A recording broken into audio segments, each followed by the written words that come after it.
मेरे प्यारे देशवासियों, नमस्कार। आज हम मन की बात के 96वें एपिसोड में साथ जुड़ रहे हैं। मन की बात का अगला एपिसोड वर्ष 2023 का।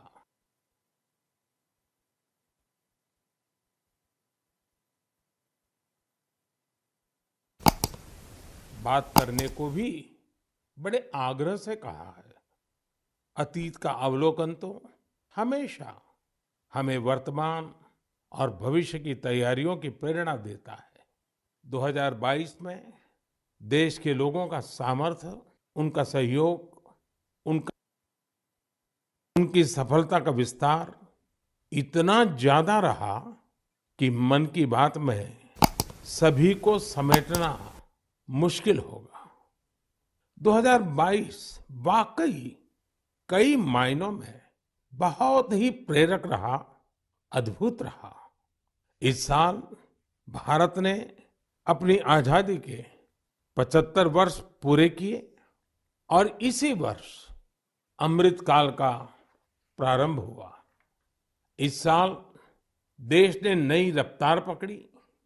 सभी देशवासियों ने एक से बढ़कर एक काम किया। 2022 की विभिन्न सफलताओं ने आज पूरे विश्व में भारत के लिए एक विशेष स्थान बनाया है। 2022 यानी भारत द्वारा दुनिया की 5वीं सबसे बड़ी अर्थव्यवस्था का मुकाम हासिल करना। 2022 यानी भारत द्वारा 220 करोड़ वैक्सीन का अविश्वसनीय आंकड़ा पार करने का रिकॉर्ड।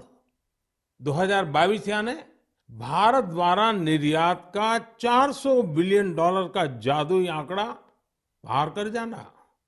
2022 यानी देश के जन जन द्वारा आत्मनिर्भर भारत के संकल्प को अपनाना, जी कर दिखाना।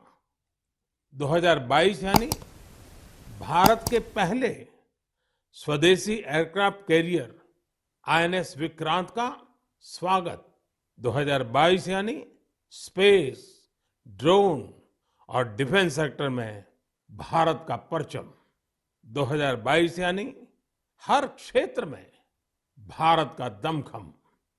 खेल के मैदान में भी, चाहे कॉमनवेल्थ गेम्स हो या हमारी महिला हॉकी टीम की जीत, हमारे युवाओं ने जबरदस्त सामर्थ्य दिखाया। साथियों, इन सब के साथ ही साल 2022 एक और कारण से हमेशा याद किया जाएगा। ये है एक भारत श्रेष्ठ भारत की भावना का विस्तार। देश के लोगों ने एकता और एकजुटता को सेलिब्रेट करने के लिए भी कई अद्भुत आयोजन किए। गुजरात के माधवपुर मेला हो, जहां रुक्मिणी विवाह और भगवान कृष्ण के पूर्वोत्तर से संबंधों को सेलिब्रेट किया जाता है, या फिर काशी तमिल संगमम हो, इन पर्वों में भी एकता के कई रंग दिखे। 2022 में देशवासियों ने एक और अमर इतिहास लिखा है। अगस्त के महीने में चला हर घर तिरंगा अभियान, भला कौन भूल सकता है। वो पल थे, हर देशवासी के रोंगटे खड़े हो जाते थे। आजादी के 75 वर्ष के इस अभियान में पूरा देश तिरंगामय हो गया। 6 करोड़ से ज्यादा लोगों ने तो तिरंगे के साथ सेल्फी भी भेजी। आजादी का ये अमृत महोत्सव अभी अगले साल भी ऐसे ही चलेगा, अमृत काल की नींव को और मजबूत करेगा। साथियों, इस साल भारत को G20 समूह की अध्यक्षता की जिम्मेदारी भी मिली है। मैंने पिछली बार इस पर विस्तार से चर्चा भी की थी। साल 2023 में हमें G20 के उत्साह को नई ऊंचाई पर लेकर जाना है। इस आयोजन को एक जन आंदोलन बनाना है। मेरे प्यारे देशवासियों, आज दुनिया भर में धूमधाम से क्रिसमस का त्योहार भी मनाया जा रहा है। ये जीसस क्राइस्ट के जीवन, उनकी शिक्षाओं को याद करने का दिन है। मैं आप सभी को क्रिसमस की ढेर सारी शुभकामनाएं देता हूं। साथियों, आज हम सभी के श्रद्धेय अटल बिहारी वाजपेयी जी का जन्मदिन भी है। वे एक महान राजनेता थे, जिन्होंने देश को असाधारण नेतृत्व दिया। हर भारतवासी के हृदय में उनके लिए एक खास स्थान है। मुझे कोलकाता से आस्था जी का एक पत्र मिला है। इस पत्र में उन्होंने हाल की अपनी दिल्ली यात्रा का जिक्र किया है। वे लिखती हैं कि इस दौरान उन्होंने पीएम म्यूजियम देखने के लिए समय निकाला। इस म्यूजियम में उन्हें अटल जी की गैलरी खूब पसंद आई। अटल जी के साथ वहां खींची गई तस्वीर तो उनके लिए यादगार बन गई है। अटल जी की गैलरी में हम देश के लिए उनके बहुमूल्य योगदान की झलक देख सकते हैं। इंफ्रास्ट्रक्चर हो, शिक्षा या फिर विदेश नीति, उन्होंने भारत को हर क्षेत्र में नई ऊंचाइयों पर ले जाने का काम किया। मैं एक बार फिर अटल जी को हृदय से नमन करता हूं। साथियों, कल 26 दिसंबर को वीर बाल दिवस है और मुझे इस अवसर पर दिल्ली में साहिबजादा जोरावर सिंह जी और साहिबजादा फतेह सिंह जी की शहादत को समर्पित एक कार्यक्रम में शामिल होने का सौभाग्य मिलेगा। देश साहिबजादे और माता गुजरी के बलिदान को हमेशा याद रखेगा। मेरे प्यारे देशवासियों, हमारे यहाँ कहा जाता है, सत्यम किम प्रमाणम, प्रत्यक्षम किम प्रमाणम। यानी सत्य को प्रमाण की आवश्यकता नहीं होती, जो प्रत्यक्ष है उसे भी प्रमाण की आवश्यकता नहीं होती। लेकिन बात जब आधुनिक मेडिकल साइंस की हो तो उसमें सबसे महत्वपूर्ण होता है प्रमाण, evidence.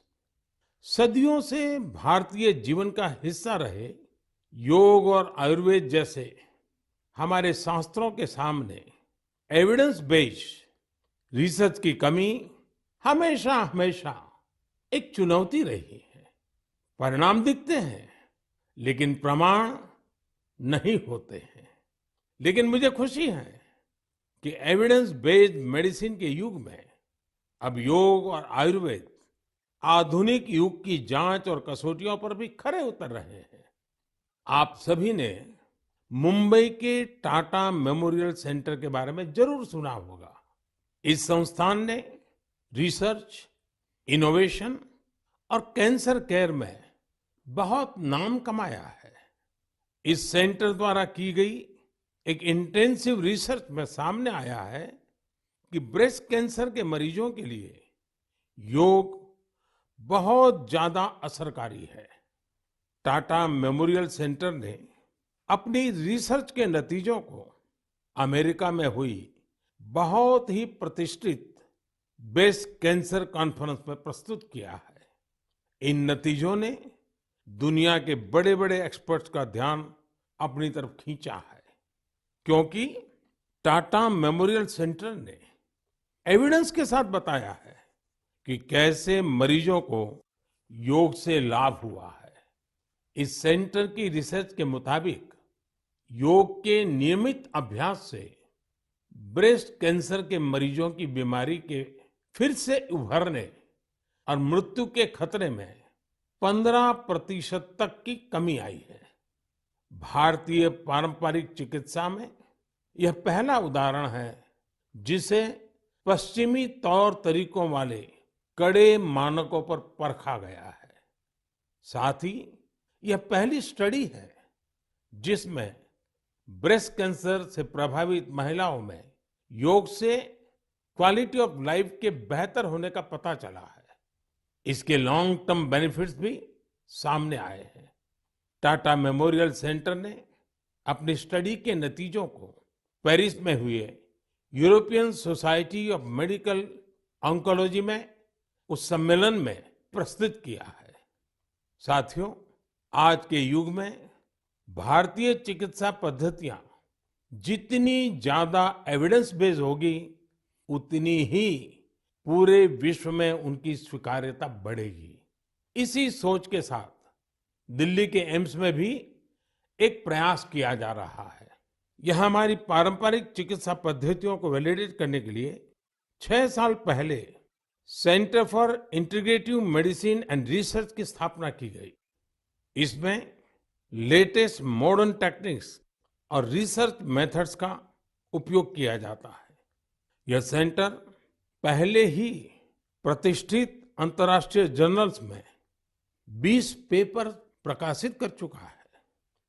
American college of cardiology के जर्नल में प्रकाशित एक पेपर में सिंकपी से पीड़ित मरीजों को योग से होने वाले लाभ के बारे में बताया गया है।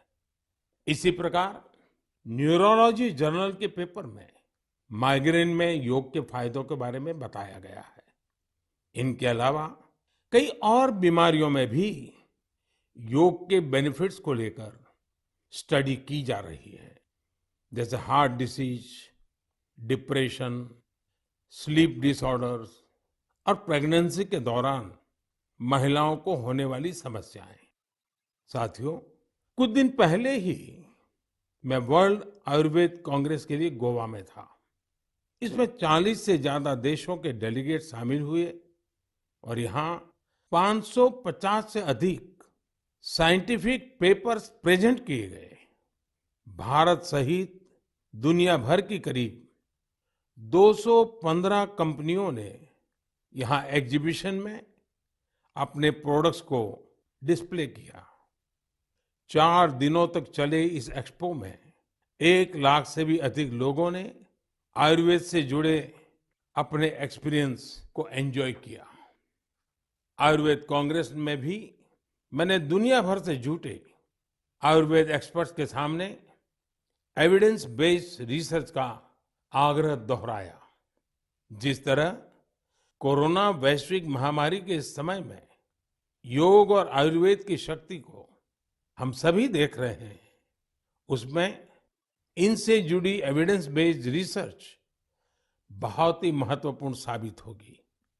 मेरा आपसे भी आग्रह है कि योग, आयुर्वेद और हमारी पारंपरिक चिकित्सा पद्धतियों से जुड़े हुए ऐसे प्रयासों के बारे में अगर आपके पास कोई जानकारी हो तो उन्हें सोशल मीडिया पर जरूर शेयर करें। मेरे प्यारे देशवासियों, बीते कुछ वर्षों में हमने स्वास्थ्य क्षेत्र से जुड़ी कई बड़ी चुनौतियों पर विजय पाई है। इसका पूरा श्रेय हमारे मेडिकल एक्सपर्ट्स, साइंटिस्ट और देशवासियों की इच्छा शक्ति को जाता है। हमने भारत से स्मॉल पॉक्स, पोलियो और गिनी वॉर्म जैसी बीमारियों को समाप्त करके दिखाया है।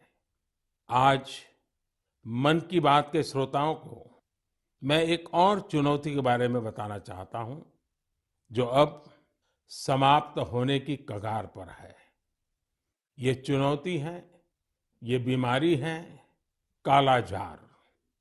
इस बीमारी का परजीवी सैंड फ्लाई यानी बालू मक्खी के काटने से फैलता है। जब किसी को कालाजार होता है तो उसे महीनों तक बुखार रहता है, खून की कमी हो जाती है, शरीर कमजोर पड़ जाता है और वजन भी घट जाता है। यह बीमारी बच्चों से लेकर बड़ों तक किसी को भी हो सकती है, लेकिन सबका प्रयास से कालाजार नाम की ये बीमारी अब तेजी से समाप्त होती जा रही है। कुछ समय पहले तक कालाजार का प्रकोप 4 राज्यों के 50 से अधिक जिलों में फैला हुआ था, लेकिन अब ये बीमारी बिहार और झारखंड के 4 जिलों तक ही सिमट कर रह गई है। मुझे विश्वास है बिहार, झारखंड के लोगों का सामर्थ्य, उनकी जागरूकता इन 4 जिलों से भी कालाजार को समाप्त करने में सरकार के प्रयासों को मदद करेगी। कालाजार प्रभावित क्षेत्रों के लोगों से भी मेरा आग्रह है कि वो 2 बातों का जरूर ध्यान रखें। एक है सैंड फ्लाई या बालू मक्खी पर नियंत्रण और दूसरा जल्द से जल्द इस रोग की पहचान और पूरा इलाज। कालाजार का इलाज आसान है। इसके लिए काम आने वाली दवाएं भी बहुत कारगर होती हैं। बस आपको सतर्क रहना है। बुखार हो तो लापरवाही ना बरतें और बालू मक्खी को खत्म करने वाली दवाइयों का छिड़काव भी करते रहें। जरा सोचिए, हमारा देश जब कालाजार से भी मुक्त हो जाएगा तो ये हम सभी के लिए कितनी खुशी की बात होगी। सबका प्रयास की इसी भावना से हम भारत को 2025 तक टीबी मुक्त करने के लिए भी काम कर रहे हैं। आपने देखा होगा, बीते दिनों जब टीबी मुक्त भारत अभियान शुरू हुआ तो हजारों लोग टीबी मरीजों की मदद के लिए आगे आए। ये लोग निक्षय मित्र बनकर टीबी के मरीजों की देखभाल कर रहे हैं, उनकी आर्थिक मदद कर रहे हैं। जन सेवा और जन भागीदारी की यही शक्ति हर मुश्किल लक्ष्य को प्राप्त करके ही दिखाती है। मेरे प्यारे देशवासियों, हमारी परंपरा और संस्कृति का माँ गंगा से अटूट नाता है। गंगा जल हमारी जीवन धारा का अभिन्न हिस्सा रहा है और हमारे शास्त्रों में भी कहा गया है, नमामि गंगे तव पाद पंकजम सुर असुरई वंदित दिव्य रूपम भुक्तिम च मुक्तिम च ददासि नित्यम भाव अनुसारेण सदा नराणाम। अर्थात, हे माँ गंगा, आप अपने भक्तों को उनके भाव के अनुरूप सांसारिक सुख, आनंद और मोक्ष प्रदान करती है। सभी आपके पवित्र चरणों का वंदन करते हैं। मैं भी आपके पवित्र चरणों में अपना प्रणाम अर्पित करता हूं। ऐसे में सदियों से कल कल बहती मां गंगा को स्वच्छ रखना हम सबकी बहुत बड़ी जिम्मेदारी है। इसी उद्देश्य के साथ 8 साल पहले हमने नमामि गंगे अभियान की शुरुआत की थी। हम सभी के लिए गौरव की बात है कि भारत की इस पहल को आज दुनिया भर की सराहना मिल रही है। यूनाइटेड नेशंस ने नमामि गंगे मिशन को इकोसिस्टम को रिस्टोर करने वाली दुनिया के टॉप 10 इनिशिएटिव में शामिल किया है। ये और भी खुशी की बात है कि पूरे विश्व के 160 ऐसे इनिशिएटिव्स में नमामि गंगे को यह सम्मान मिला है। साथियों, नमामि गंगे अभियान की सबसे बड़ी ऊर्जा लोगों की निरंतर सहभागिता है। नमामि गंगे अभियान में गंगा प्रहरियों और गंगा दूतों की भी बड़ी भूमिका है। वे पेड़ लगाने, घाटों की सफाई, गंगा आरती, नुक्कड़ नाटक, पेंटिंग और कविताओं के जरिए जागरूकता फैलाने में जुटे हैं। इस अभियान से बायोडायवर्सिटी में भी काफी सुधार देखा जा रहा है। हिल्सा मछली, गंगा डॉल्फिन और कछुओं की विभिन्न प्रजातियों की संख्या में काफी वृद्धि हुई है। गंगा का इकोसिस्टम क्लीन होने से आजीविका के अन्य अवसर भी बढ़ रहे हैं। यहाँ मैं जलज आजीविका मॉडल की चर्चा करना चाहूंगा, जो कि बायोडायवर्सिटी को ध्यान में रखकर तैयार किया गया है। इस टूरिज्म बेस्ड बोट सफारीज को 26 लोकेशंस पर लॉन्च किया गया है। जाहिर है, नमामि गंगे मिशन का विस्तार, उसका दायरा नदी की सफाई से कहीं ज्यादा बढ़ा है। ये जहां हमारी इच्छा शक्ति और अथक प्रयासों का एक प्रत्यक्ष प्रमाण है, वहीं ये पर्यावरण संरक्षण की दिशा में विश्व को भी एक नया रास्ता दिखाने वाला है। मेरे प्यारे देशवासियों, जब हमारी संकल्प शक्ति मजबूत हो तो बड़ी से बड़ी चुनौती भी आसान हो जाती है। इसकी मिसाल पेश की है सिक्किम के थेगू गांव के संगे शेरपा जी ने। ये पिछले 14 साल से 12,000 फीट से भी ज्यादा की ऊंचाई पर पर्यावरण संरक्षण के काम में जुटे हुए हैं। संगे जी ने सांस्कृतिक और पौराणिक महत्व का सोमगो लेक, उसे स्वच्छ रखने का बीड़ा उठा लिया है। अपने अथक प्रयासों से उन्होंने इस ग्लेशियर लेक का रंग रूप ही बदल डाला है। साल 2008 में संगे शेरपा जी ने जब स्वच्छता का यह अभियान शुरू किया था, तब उन्हें कई मुश्किलों का सामना करना पड़ा, लेकिन देखते ही देखते उनके इस नेक कार्यों में युवाओं और ग्रामीणों के साथ ही पंचायत का भी भरपूर सहयोग मिलने लगा। आज आप अगर सोमगो लेक को देखने जाएंगे तो वहां चारों ओर आपको बड़े-बड़े गार्बेज बिन्स मिलेंगे। अब यहाँ जमा हुए कूड़े कचरे को रिसाइकलिंग के लिए भेजा जाता है। यहाँ आने वाले पर्यटकों को कपड़े से बने गार्बेज बैग्स भी दिए जाते हैं, ताकि कूड़ा कचरा इधर उधर न फेंके। अब बेहद साफ सुथरी हो चुकी इस झील को देखने हर साल करीब 5 लाख पर्यटक यहाँ पहुंचते हैं। सोमगो लेक के संरक्षण के इस अनूठे प्रयास के लिए संगे शेरपा जी को कई संस्थाओं ने सम्मानित भी किया है। ऐसी ही कोशिशों के बदौलत आज सिक्किम की गिनती भारत के सबसे स्वच्छ राज्यों में होती है। मैं संगे शेरपा जी और उनके साथियों के साथ साथ देश भर में पर्यावरण संरक्षण के नेक प्रयास में जुटे लोगों की भी हृदय से प्रशंसा करता हूं।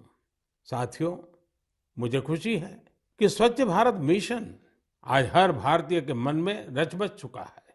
साल 2014 में इस जन आंदोलन के शुरू होने के साथ ही इसे नई ऊंचाइयों पर ले जाने के लिए लोगों ने कई अनूठे प्रयास किए हैं। और ये प्रयास सिर्फ समाज के भीतर ही नहीं, बल्कि सरकार के भीतर भी हो रहे हैं। लगातार इन प्रयासों का परिणाम ये है, कूड़ा कचरा हटने के कारण, बिन जरूरी सामान हटने के कारण दफ्तरों में काफी जगह खुल जाती है, नया स्पेस मिल जाता है। पहले जगह के अभाव में दूर दूर किराए पर दफ्तर रखने पड़ते थे। इन दिनों ये साफ सफाई के कारण इतनी जगह मिल रही है कि अब एक ही स्थान पर सारे दफ्तर बैठ रहे हैं।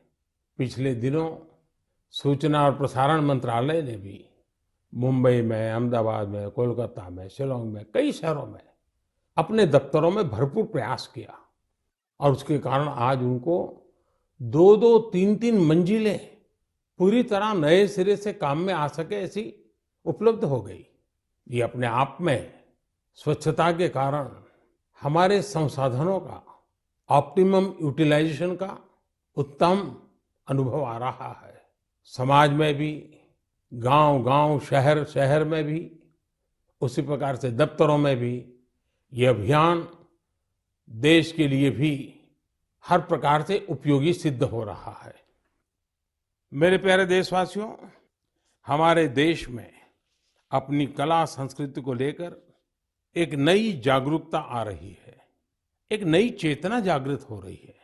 मन की बात में हम अक्सर ऐसे उदाहरणों की चर्चा भी करते हैं, जैसे कला, साहित्य और संस्कृति समाज की सामूहिक पूंजी होते हैं। वैसे ही इन्हें आगे बढ़ाने की जिम्मेदारी भी पूरे समाज की होती है। ऐसा ही एक सफल प्रयास लक्षद्वीप में हो रहा है। यहाँ कल्पेनी द्वीप पर एक क्लब है, कुमेल ब्रदर्स चैलेंजर्स क्लब। ये क्लब युवाओं को स्थानीय संस्कृति और पारंपरिक कलाओं के संरक्षण के लिए प्रेरित करता है। यहाँ युवाओं को लोकल आर्ट, कोलकली, परिचाकली, किलिपाट्टू और पारंपरिक गानों की ट्रेनिंग दी जाती है। यानी पुरानी विरासत नई पीढ़ी के हाथों में सुरक्षित हो रही है, आगे बढ़ रही है। और साथियों, मुझे खुशी है इस प्रकार के प्रयास देश में ही नहीं, विदेश में भी हो रहे हैं। हाल ही में दुबई से खबर आई कि वहां के कालारी क्लब ने Guinness book of world records में नाम दर्ज किया है। कोई भी सोच सकता है कि दुबई के क्लब ने रिकॉर्ड बनाया तो जो भारत से क्या संबंध। दरअसल ये रिकॉर्ड भारत की प्राचीन मार्शल आर्ट कलारियपट्टू से जुड़ा है। ये रिकॉर्ड एक साथ सबसे अधिक लोगों के द्वारा कलारी के प्रदर्शन का है। कलारी क्लब दुबई में दुबई पुलिस के साथ मिलकर ये प्लान किया और यूएई के नेशनल डे में प्रदर्शित किया। इस आयोजन में 4 साल के बच्चों से लेकर 60 वर्ष तक के लोगों ने कलारी की अपनी क्षमता का बेहतरीन प्रदर्शन किया। अलग अलग पीढ़ियां कैसे एक प्राचीन परंपरा को आगे बढ़ा रही हैं, पूरे मनोयोग से बढ़ा रही हैं, ये उसका अद्भुत उदाहरण है। साथियों, मन की बात के श्रोताओं को मैं कर्नाटका के गडक जिले में रहने वाले कवेम श्री जी के बारे में भी बताना चाहता हूँ। कवेम श्री दक्षिण में कर्नाटका की कला संस्कृति को पुनर्जीवित करने के मिशन में पिछले 25 वर्षों से अनवरत लगे हुए हैं। आप कल्पना कर सकते हैं कि उनकी तपस्या कितनी बड़ी है। पहले तो वो होटल मैनेजमेंट के प्रोफेशन से जुड़े थे, लेकिन अपनी संस्कृति और परंपरा को लेकर उनका लगाव इतना गहरा था कि उन्होंने इसे अपना मिशन बना लिया। उन्होंने कला चेतना के नाम से एक मंच बनाया। ये मंच आज कर्नाटका के और देश विदेश के कलाकारों के कई कार्यक्रम आयोजित करता है। इसमें लोकल आर्ट और कल्चर को प्रमोट करने के लिए कई इनोवेटिव काम भी होते हैं। साथियों, अपनी कला संस्कृति के प्रति देशवासियों के उत्साह अपनी विरासत पर गर्व की भावना का ही प्रकटीकरण है। हमारे देश में तो हर कोने में ऐसे कितने ही रंग बिखरे हैं। हमें भी उन्हें सजाने, संवारने और संरक्षित करने के लिए निरंतर काम करना चाहिए। मेरे प्यारे देशवासियों, देश के अनेक क्षेत्रों में बांस से अनेक सुंदर और उपयोगी चीजें बनाई जाती हैं। विशेष रूप से आदिवासी क्षेत्रों में बांस के कुशल कारीगर कुशल कलाकार है। जब से देश ने बैम्बू से जुड़े अंग्रेजों के जमाने के कानूनों को बदला है, इसका एक बड़ा बाजार तैयार हो गया है। महाराष्ट्र के पालघर जैसे क्षेत्रों में भी आदिवासी समाज के लोग बैम्बू से कई खूबसूरत प्रोडक्ट्स बनाते हैं। बैम्बू से बनने वाले बॉक्सेस, कुर्सी, चायदानी, टोकरियां और ट्रे जैसी चीजें खूब लोकप्रिय हो रही है। यही नहीं, ये लोग बैम्बू घास से खूबसूरत कपड़े और सजावट की चीजें भी बनाते हैं। इससे आदिवासी महिलाओं को रोजगार भी मिल रहा है और उनके हुनर को पहचान भी मिल रही है। साथियों, कर्नाटका के एक दंपति सुपारी के रेशे से बनी कई यूनिक प्रोडक्ट्स इंटरनेशनल मार्केट तक पहुंचा रहे हैं। कर्नाटका में शिवमोगा में ये दंपति हैं, श्रीमान सुरेश और उनकी पत्नी श्रीमती मैथिली। ये लोग सुपारी के रेशे से ट्रे, प्लेट और हैंडबैग से लेकर कई डेकोरेटिव चीजें बना रहे हैं। इसी रेशे से बनी चप्पलें भी आज खूब पसंद की जा रही हैं। उनके प्रोडक्ट्स आज लंदन और यूरोप के दूसरे बाजारों तक में बिक रहे हैं। यही तो हमारे प्राकृतिक संसाधनों और पारंपरिक हुनर की खूबी है, जो सबको पसंद आ रही है। भारत के इस पारंपरिक ज्ञान में दुनिया सस्टेनेबल फ्यूचर के रास्ते देख रही है। हमें खुद भी इस दिशा में ज्यादा से ज्यादा जागरूक होने की जरूरत है। हम खुद भी ऐसे स्वदेशी और लोकल प्रोडक्ट इस्तेमाल करें और दूसरों को भी ये उपहार में दें। इससे हमारी पहचान भी मजबूत होगी, स्थानीय अर्थव्यवस्था भी मजबूत होगी और बड़ी संख्या में लोगों का भविष्य भी उज्जवल होगा। मेरे प्यारे देशवासियों, अब हम धीरे धीरे मन की बात के 100वें एपिसोड के अभूतपूर्व पड़ाव की ओर बढ़ रहे हैं। मुझे कई देशवासियों के पत्र मिले हैं जिनमें उन्होंने 100वें एपिसोड के बारे में बड़ी जिज्ञासा प्रकट की है। 100वें एपिसोड में हम क्या बात करें, उसे कैसे खास बनाएं, इसके लिए आप मुझे अपने सुझाव भेजेंगे तो मुझे बहुत अच्छा लगेगा।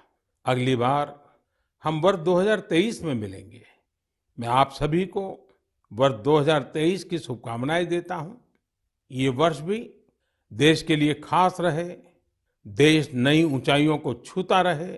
हमें मिलकर के संकल्प भी लेना है, साकार भी करना है। इस समय बहुत से लोग छुट्टियों के मूड में भी हैं। आप पर्वों को, इन अवसरों का खूब आनंद लीजिए, लेकिन थोड़ा सतर्क भी रहिए।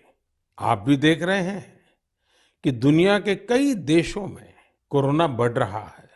इसलिए हमें मास्क और हाथ धुलने जैसी सावधानियों का और ज्यादा ध्यान रखना है।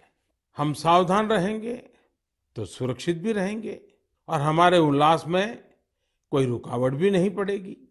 इसी के साथ आप सभी को एक बार फिर ढेरों शुभकामनाएं। बहुत बहुत धन्यवाद। नमस्कार।